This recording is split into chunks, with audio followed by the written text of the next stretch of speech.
Have you ever noticed that every medieval movie seems to show the same scene?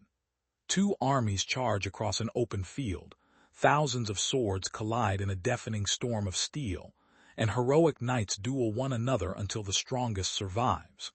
It is a spectacular image that has dominated popular culture for generations, but there is one enormous problem. It is almost entirely fiction.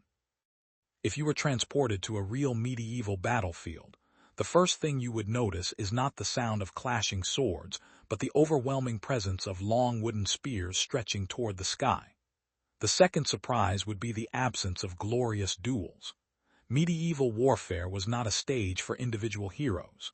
It was a brutal contest of discipline, fear, logistics, and endurance, where survival often depended more on standing still than charging forward. Hollywood has convinced us that swords were the defining weapon of the Middle Ages, yet for most soldiers they were luxury items beyond imagination. A finely crafted sword represented months or even years of labor by a skilled blacksmith, and cost more than many farming families could save in an entire lifetime. For ordinary men called to war, the solution was simple: carry the same tools that had sustained life in peacetime. Spears, axes, hammers, and sharpened agricultural implements became the true instruments of medieval combat because they were affordable, effective, and easy to learn. This reality transforms our understanding of the battlefield. Rather than elegant fencing matches between noble warriors, combat resembled dense walls of ordinary people desperately trying to keep enemies at a distance. The spear became the great equalizer. A poorly trained farmer holding a 12-foot pole suddenly possessed the ability to threaten an armored knight whose expensive sword could not even reach him. History repeatedly demonstrates that simplicity often defeats sophistication when multiplied across thousands of disciplined hands. Perhaps the greatest misconception of all is believing medieval warfare revolved around personal bravery.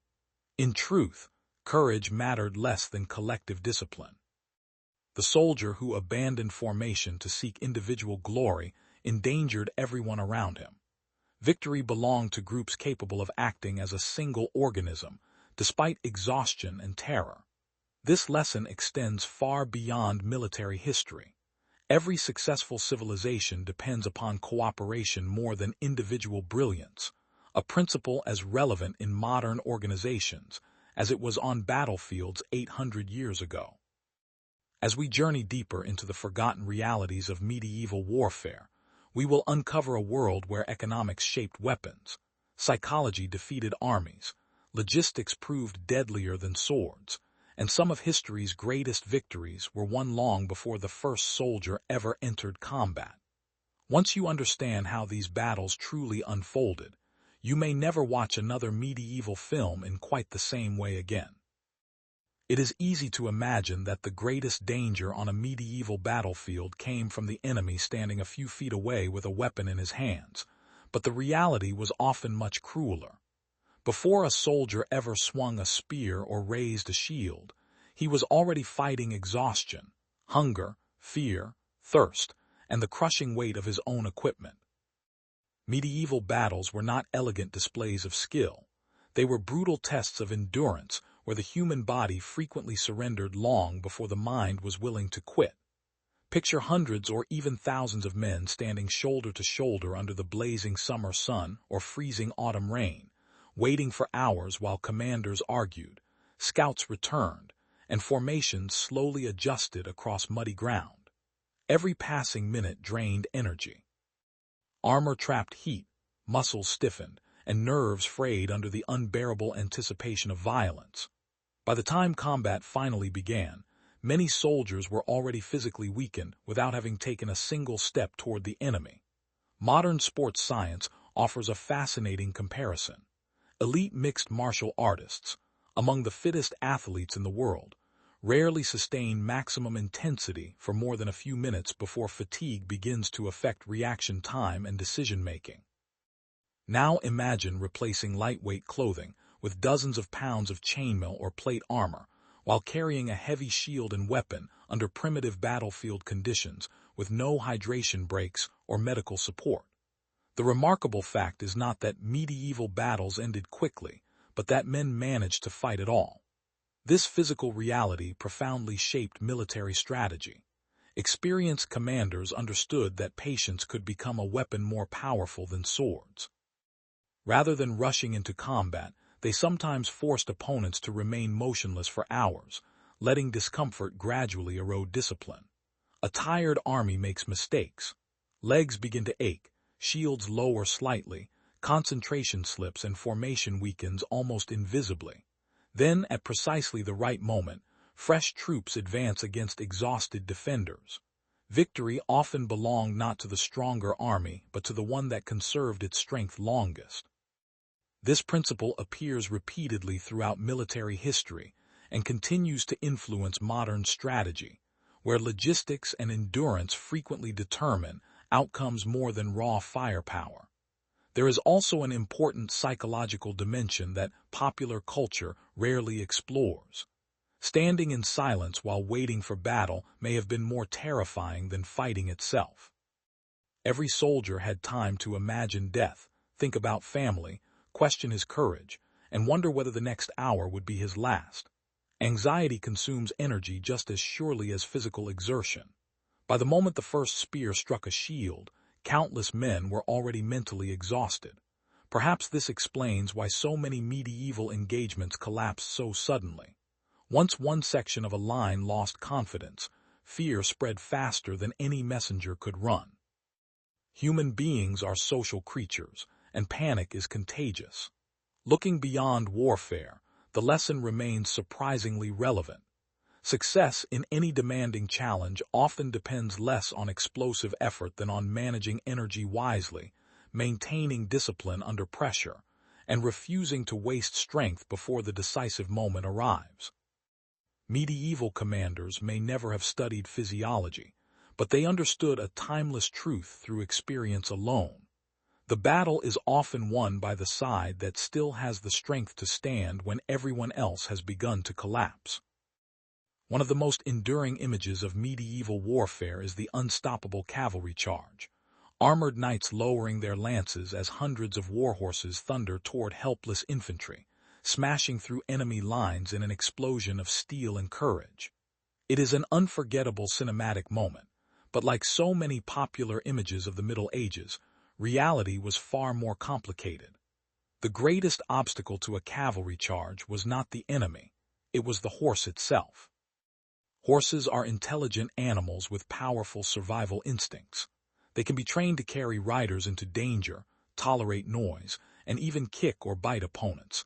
But asking a 1,000-pound animal to deliberately hurl itself into a wall of sharpened spears is another matter entirely.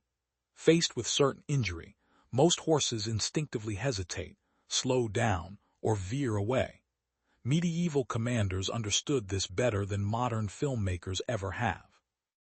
The true purpose of cavalry was often psychological rather than physical. Imagine standing in formation as the ground begins to shake beneath dozens of charging horses.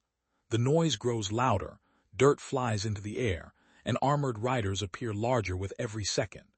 Even if the horses stop at the final moment, the fear they create can shatter discipline. One frightened soldier steps backward, another follows, a small gap appears, and suddenly an organized formation begins to unravel from within. The cavalry does not need to break the line by force if terror convinces the defenders to break it themselves. History repeatedly demonstrates that morale is often more fragile than armor. This explains why disciplined infantry became some of the most feared forces in medieval Europe.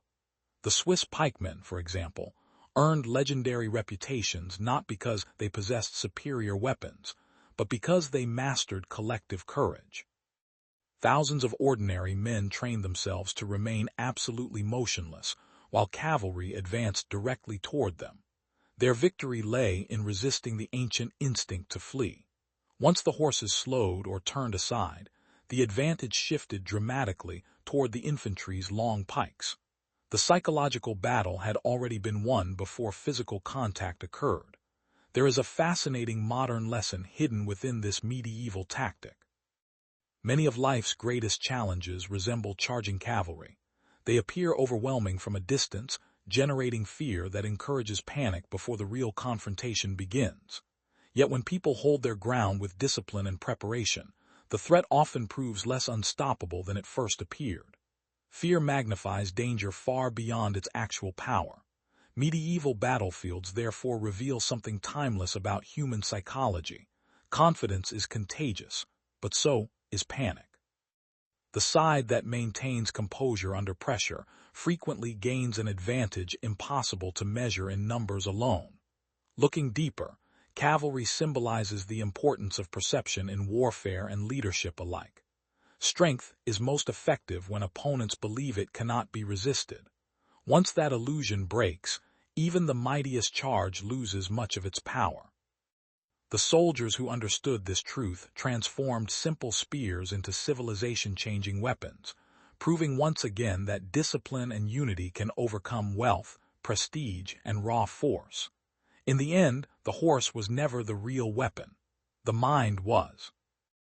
If there is one piece of medieval history that Hollywood has almost completely misunderstood, it is armor. Countless films show knights slicing effortlessly through steel breastplates, heroes cutting enemies down with elegant swings, and armored warriors lumbering across battlefields like helpless machines waiting to be knocked over. The truth is almost the opposite. By the late Middle Ages, a well-made suit of plate armor represented one of the most sophisticated defensive technologies humanity had ever created. Blacksmiths spent years refining metallurgy, shaping curved surfaces designed not merely to stop blows but to redirect them. Every angle, every rivet, every overlapping plate reflected generations of experimentation born from one simple objective: survive another day. To a swordsman facing such protection, frustration often arrived before victory. A slash that looked devastating in theory might simply glance harmlessly away from polished steel, leaving its target bruised but alive. In many cases, the sword transformed from a cutting weapon into something closer to a hammer, relying on force rather than sharpness to inflict damage. This explains why medieval combat manuals increasingly emphasized grappling, wrestling, and close-quarters techniques. Once heavily armored opponents met, the contest often resembled a violent struggle for balance rather than an elegant duel.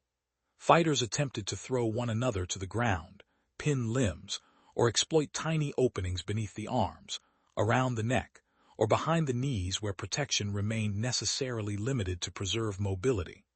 These vulnerable points became the true targets of experienced warriors. Surprisingly, mobility itself was rarely the problem modern audiences imagine.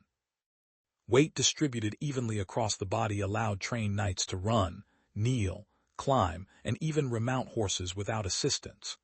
Historical demonstrations and surviving armor collections reveal equipment engineered with remarkable attention to ergonomics. Compared to modern soldiers carrying backpacks, ammunition, body armor, and electronics, many medieval knights actually bore comparable or even lighter functional loads. Their challenge was not movement, but endurance. Steel trapped heat relentlessly. Breathing became increasingly difficult during prolonged exertion, vision narrowed behind visors, and dehydration silently weakened even the strongest combatants. In many battles, the enemy's greatest ally was the weather.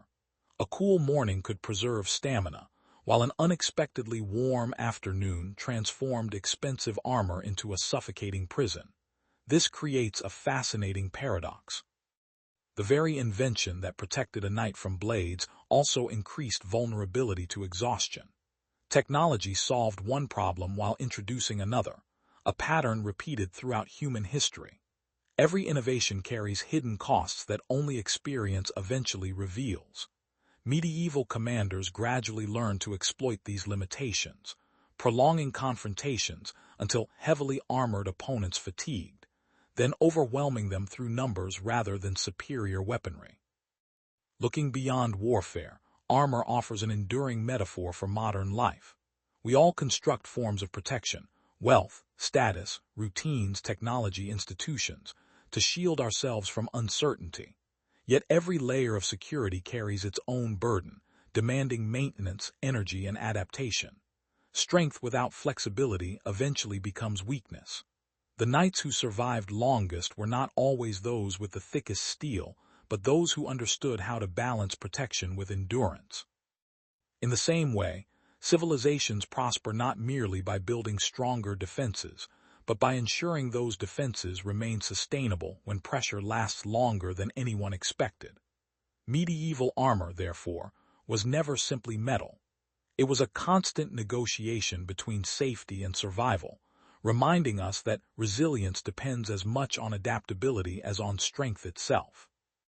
When people imagine medieval archers, they often picture a lone marksman calmly selecting targets from hundreds of yards away, sending arrows through tiny gaps in armor with impossible precision. It is a romantic image that has become deeply embedded in popular culture, but the reality was both less glamorous and far more terrifying. Medieval archers were not snipers, they were masters of controlled chaos. Their true objective was not to hit one specific enemy, but to overwhelm entire formations with relentless waves of missiles that attacked both the body and the mind. Imagine standing in a tightly packed line of soldiers, your shield locked against the man beside you, when someone shouts a warning from the rear. You look up and the sky itself seems to darken. Thousands of arrows arc overhead, briefly disappearing into the clouds before descending with terrifying speed. In that moment, it hardly matters whether every arrow finds a target. The psychological impact alone can destroy confidence. Men instinctively lower their heads, raise shields, stumble into one another, or hesitate just long enough for formation to weaken. Fear spreads faster than any projectile. Medieval commanders understood that breaking discipline often mattered more than inflicting casualties. This distinction changes how we understand battlefield success. Modern audiences tend to measure effectiveness through body counts, but experienced generals recognize that confusion could achieve what violence could not. A disrupted formation loses visibility, communication, and momentum. Soldiers become isolated individuals instead of a coordinated unit, making them vulnerable long before the first melee begins. The arrows therefore served as instruments of preparation, softening the enemy psychologically before physical combat ever occurred. In many respects, they function like the artillery barrages of later centuries, shaping the battlefield by attacking organization rather than individuals. Another overlooked reality concerns logistics. A medieval archer carried only a limited number of arrows, meaning these devastating volleys could not continue indefinitely. Every shot had to be timed carefully. Experienced officers waited until opponents entered the most effective range before ordering release, maximizing pressure during the critical moments when enemy formations committed themselves to advance. Once quivers emptied, many archers transformed instantly from ranged specialists into ordinary infantry, drawing knives or short weapons, and joining the chaotic struggle at close quarters. Their role evolved with the battle itself, demonstrating remarkable adaptability often ignored by simplified historical narratives. Horses suffered even more than armored men. A frightened or wounded horse could throw its rider, disrupt neighboring cavalry, or refuse commands altogether. Thus, arrows frequently attacked mobility rather than protection, creating disorder that rippled across entire armies. The battlefield became an ecosystem where small disruptions multiplied into catastrophic failures. One injured horse could trigger panic among dozens. One collapsing section of infantry could expose an entire flank. Medieval warfare rewarded commanders who understood these invisible chains of cause and effect. Looking beyond history, there is an important lesson hidden within the falling arrows. Rarely does success depend upon one decisive action. More often, outcomes emerge from countless small pressures accumulating until a seemingly stable structure suddenly gives way. Businesses fail gradually before collapsing overnight. Relationships weaken through repeated neglect rather than one argument. Nations decline through years of overlooked problems before crises expose underlying fragility. The medieval arrow storm becomes a powerful metaphor for cumulative influence. Victory belonged not only to the strongest weapon, but to the side that understood how repeated pressure could quietly reshape reality long before anyone realized the battle had already been decided. Ask almost anyone to imagine the bloodiest part of a medieval battle, and they will describe the violent collision of two armies locked in desperate combat. It feels logical. Swords swing, spears shatter, horses crash into shields, and the field erupts into chaos. Yet historical evidence paints a far darker picture. The most dangerous moment often arrived after one side had already lost. The instant discipline collapsed and organized resistance dissolved into panic. The battlefield transformed from a contest into a massacre. For medieval commanders, victory did not begin when the enemy line broke. It began when fear spread faster than orders could restore control. Formation was everything. As long as soldiers stood shoulder to shoulder, each man protected by the shields, weapons, and courage of those beside him, survival remained possible. Even exhausted armies could hold remarkably well if discipline endured. But once individuals turned to flee, the entire balance of warfare changed. Shields protecting the front suddenly exposed vulnerable backs. Long spears became awkward burdens instead of defensive advantages. Communication vanished beneath the noise of running feet and terrified shouting. An army ceased to exist, replaced by thousands of isolated men trying desperately to save themselves. At that moment, organized cavalry and disciplined infantry became hunters pursuing scattered prey. The tragic irony is impossible to ignore. The instinct most deeply rooted in human survival, the urge to run from danger, often became the very action that guaranteed death. Mounted soldiers could overtake exhausted fugitives with terrifying ease, while panicked crowds crushed one another at bridges, narrow roads, and river crossings. Many never fell to enemy blades at all. They drowned beneath the weight of their own equipment or suffocated beneath desperate companions scrambling for escape. Medieval battlefields reveal a painful truth about collective behavior. Panic kills more efficiently than violence. History offers countless examples beyond warfare. Financial crashes accelerate because investors rush simultaneously toward exits. Crowded disasters become catastrophic when fear overwhelms coordination. Even modern emergencies repeatedly demonstrate that orderly movement saves lives, while uncontrolled panic multiplies casualties. The psychology observed on medieval battlefields remains deeply human, because human nature itself has changed remarkably little. Courage is not merely advancing toward danger. Sometimes it is resisting the contagious impulse to flee when everyone else appears to be running. There was another cruel dimension hidden within these pursuits. Social status dramatically influenced survival. Wealthy nobles represented financial opportunities through ransom, encouraging captors to spare rather than kill them whenever possible. Ordinary foot soldiers possessed no such value. Their lives ended cheaply because economics transformed mercy into an unaffordable luxury. Medieval warfare therefore exposed brutal inequalities extending far beyond the battlefield itself. One man's armor signified protection not only from weapons, but also from execution after defeat. Another man's poverty condemned him even after surrender became impossible. Looking deeper, the collapse of formation symbolizes something larger than military failure.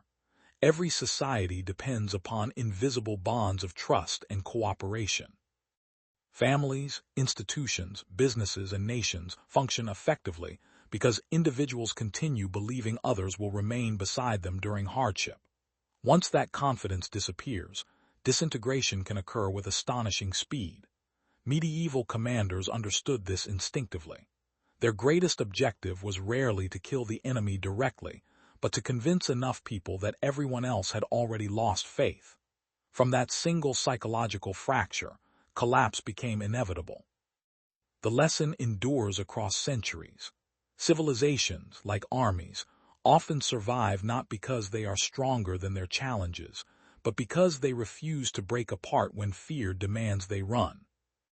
When people study medieval history, they often remember famous battles that lasted a single afternoon, but they rarely think about the sieges that stretched across entire seasons and quietly claimed far more lives. In truth, many medieval wars were decided not by dramatic cavalry charges, but by patience. A commander did not always need to storm a castle if he could simply surround it, wait, and let hunger become his greatest ally.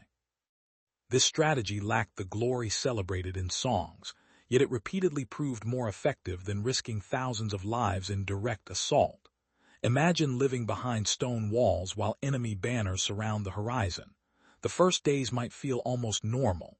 Food stores remain full, wells still provide water, and defenders believe relief will arrive soon. Weeks pass. Fresh bread disappears, replaced by dried grain and salted meat. Firewood becomes precious. Disease spreads through crowded streets. Parents begin skipping meals so children can eat. The enemy outside hardly needs to attack because the true battle is unfolding inside the walls. Every sunrise weakens resistance without a single sword leaving its sheath. Medieval sieges remind us that time itself can become a weapon more powerful than steel. The armies outside suffered as well. Maintaining thousands of soldiers in one location demanded enormous organization. Camps produced mountains of waste, drinking water became contaminated, and sickness spread rapidly through crowded tents. Dysentery, fever, and infection killed men who never saw the enemy face to face. The commander who successfully managed food supplies and sanitation often achieved greater victories than the one possessing superior knights. Logistics quietly determined outcomes while chroniclers focused on kings and battles. It is another example of history celebrating visible heroism while overlooking the invisible systems that truly sustain success. Perhaps the most fascinating aspect of siege warfare was its constant contest of innovation. Defenders reinforced walls, repaired breaches overnight, and developed clever methods to repel attackers using whatever materials they possessed. Attackers responded with siege towers, underground tunnels, and complex engineering projects intended to undermine fortifications rather than destroy them directly. War became a competition between architects as much as soldiers. Every new defense inspired a new method of attack, creating an endless cycle of adaptation, remarkably similar to the technological rivalries of the modern world. One popular myth deserves special attention.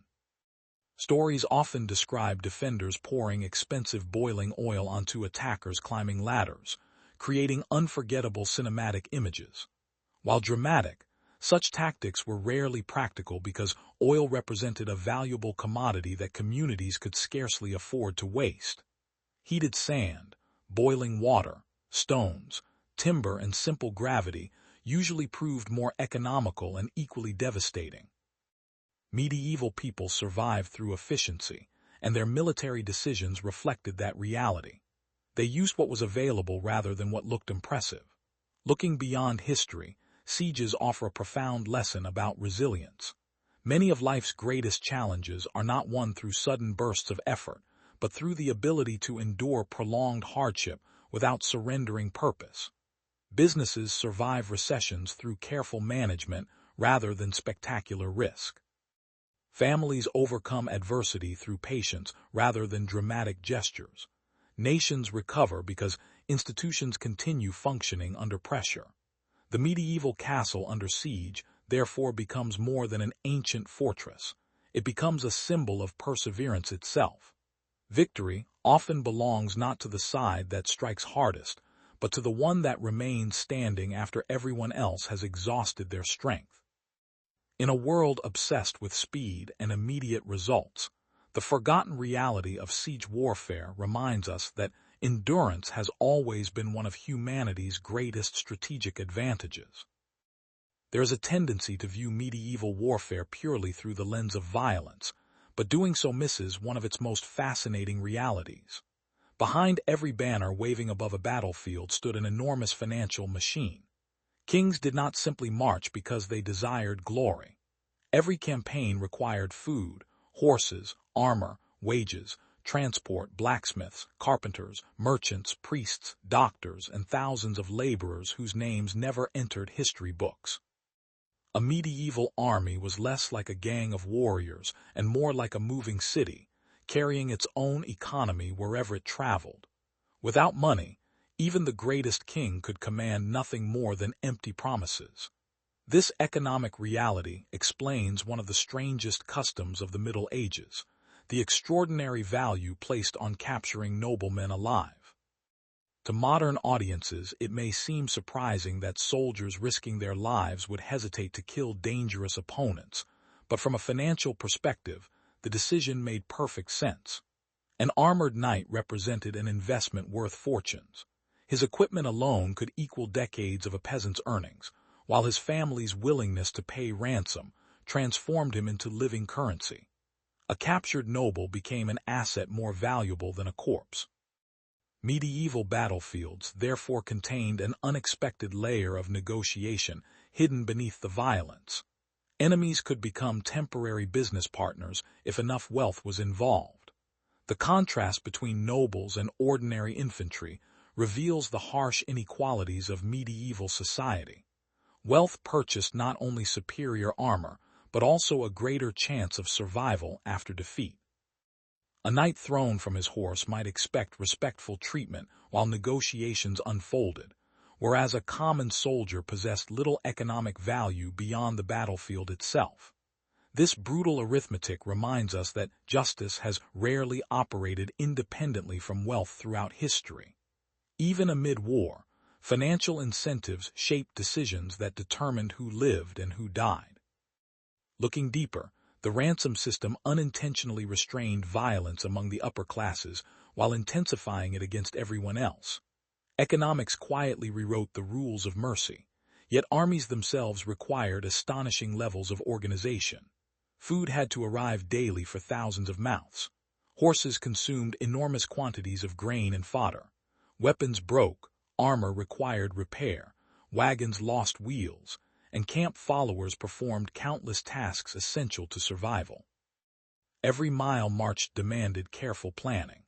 Historians often celebrate brilliant battlefield tactics, but no tactical genius could compensate for starving soldiers or exhausted animals. Logistics formed the invisible backbone of military success long before modern supply chains existed. It is remarkable how many principles guiding today's corporations resemble those governing medieval campaigns. Inventory management, payroll systems, contract negotiations, resource allocation, transportation planning, and risk assessment all existed in recognizable forms centuries before industrialization. Successful commanders often behaved less like fearless warriors and more like disciplined executives, managing extraordinarily dangerous enterprises. Their greatest victories emerged from preparation rather than improvisation. This perspective challenges the stereotype of the Middle Ages as an era of chaos and primitive thinking. In reality, survival demanded sophisticated administration supported by networks of specialists working far behind the front lines. Perhaps that is the enduring lesson hidden beneath medieval warfare. Spectacular battles capture imagination, but sustainable success depends upon countless ordinary people performing essential tasks with consistency and discipline. Whether building kingdoms or modern organizations, visible achievements always rest upon invisible systems. The swords may dominate paintings, but it was accountants balancing ledgers, blacksmiths repairing armor, farmers producing grain, and merchants organizing supply caravans who quietly determined whether armies advanced or disappeared. Long before the first charge began, the outcome was already being shaped by economics, proving once again that history's greatest battles were often won far away from the battlefield itself. History tends to celebrate spectacular victories won through courage and dramatic battlefield genius, but the commanders who survived long enough to build lasting kingdoms often possessed a very different talent. They knew when not to fight. To modern audiences raised on stories of glorious charges and decisive clashes, avoiding battle can sound cowardly. In reality, It was often the highest form of strategic intelligence. A medieval king understood that one disastrous afternoon could erase generations of political stability. A single arrow striking the wrong noble, one unexpected cavalry collapse, or one moment of panic could destroy an entire dynasty. The risks were simply too enormous to gamble recklessly. As a result, many successful campaigns consisted not of heroic combat but of calculated movement, economic pressure, and psychological warfare. Instead of attacking fortified cities directly, armies devastated surrounding farmland, seized livestock, destroyed mills, and interrupted harvests. These actions may seem less dramatic than sword fights, yet they targeted the true foundation of medieval power, food production. Without grain there were no taxes. Without taxes there were no paid soldiers. Without soldiers, even the strongest castle eventually became an isolated monument surrounded by enemies. Starvation accomplished what thousands of casualties often could not. It was a cruel strategy, but one that reflected a harsh understanding of reality. Control over resources mattered more than temporary victories on open fields. Medieval commanders therefore fought economies as much as armies. This strategy also reveals an uncomfortable truth about war that extends into every period of history. Civilian populations frequently bear the greatest burden of conflict. Farmers watching crops burn, families abandoning villages, merchants losing livelihoods, and children growing up amid uncertainty, all experience consequences long before armies ever met in battle. Behind every famous military campaign existed countless invisible tragedies, rarely commemorated by monuments or epic paintings. The ordinary people who never carried swords often paid the highest price. Yet these campaigns also demonstrate extraordinary patience. Modern culture prizes rapid results and decisive action, but medieval leaders often measured success across months or years rather than days. A commander willing to preserve his army while slowly exhausting an opponent frequently achieved more lasting victories than one seeking immediate glory.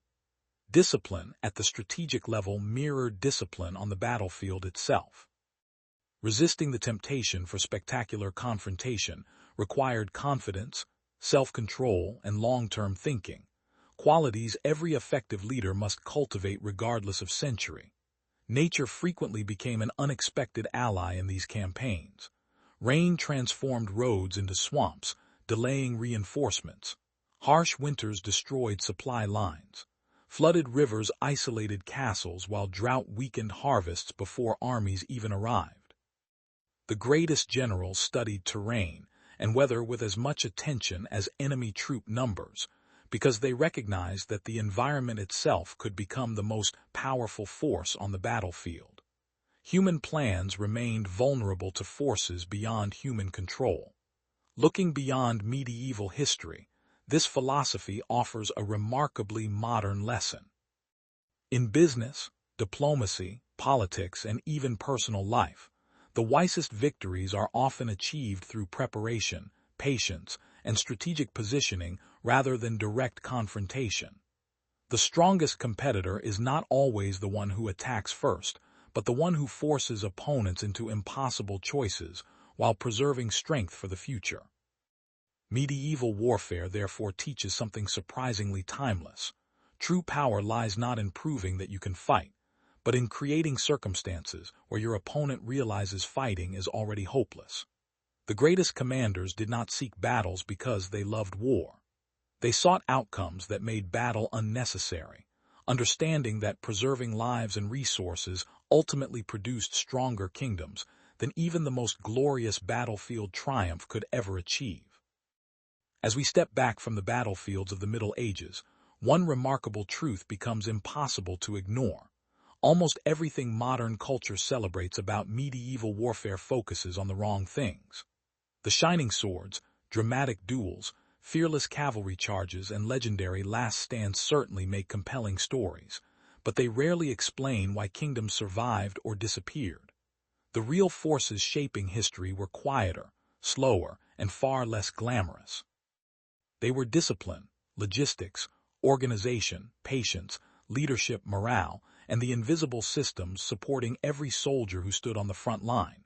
Medieval warfare was ultimately not a contest of weapons, but a contest of preparation. The army with the finest sword could still lose if it lacked food. The bravest knights could still fail if panic spread through their ranks. The strongest fortress could still surrender if its wells ran dry or its supplies vanished. Victory belonged not to the side with the most heroic individuals, but to the civilization capable of sustaining order while everything around it descended into chaos. In many ways, this is a lesson that transcends military history entirely. Every successful society rests upon foundations that most people never notice until they fail. Roads, harvests, communication networks, supply chains, medical care, administration, and public trust are rarely celebrated in songs, yet they determine whether nations flourish or collapse. The medieval battlefield simply exposed these truths in their most dramatic form. Strip away comfort, place thousands of lives under pressure, and suddenly invisible systems become more valuable than visible strength. There is another profound lesson hidden beneath the armor and banners. Human beings have changed far less than technology has. Medieval soldiers feared uncertainty just as modern people do. They depended on the courage of those standing beside them, worried about families waiting at home, and struggled against exhaustion, doubt, and impossible decisions. Their weapons may seem distant, but their emotions remain deeply familiar. This connection across centuries reminds us that history is not merely a collection of dates and battles. It is the story of ordinary people confronting extraordinary circumstances with whatever tools they possess. Perhaps that is why so many myths developed around medieval warfare. Heroic legends are easier to remember than logistical calculations. Individual champions make better stories than supply officers counting grain. Yet the deeper we examine the evidence, the more we discover that civilization has always advanced through cooperation rather than individual glory. The anonymous blacksmith repairing helmets, the farmer growing wheat, the surgeon treating the wounded, the messenger carrying orders, and the engineer constructing bridges all contributed as much to victory as the knight charging beneath a banner. Their names disappeared, but their labor shaped history. Looking at our own world, the parallels are impossible to ignore. Modern societies depend upon countless unseen workers maintaining electrical grids, communication systems, hospitals, transportation networks, and digital infrastructure that most people rarely consider until they stop functioning. Like the medieval armies we have explored, our greatest strength lies not in dramatic moments but in quiet reliability. The invisible remains indispensable. So the next time you watch a medieval battle unfold on screen, remember that the sharpest sword was rarely the deadliest weapon. Hunger killed more surely than steel. Fear broke more armies than arrows. Mud defeated more knights than enemy champions. Patience conquered more castles than siege engines. And organization accomplished what courage alone never could. In the end, the greatest weapon of the Middle Ages was neither sword nor spear nor bow. It was the human ability to work together under impossible conditions, transforming discipline into survival and preparation into victory. That lesson remains just as powerful today as it was 800 years ago, proving that while weapons evolve, the true foundations of success never really change. The greatest victories in history were rarely won by the strongest weapon or the bravest warrior. They were achieved through preparation, discipline, organization, resilience, and the quiet efforts of ordinary people working together. Medieval warfare reminds us that the unseen foundations of success, whether in kingdoms, businesses, or our own lives, are often far more important than the moments that receive the applause.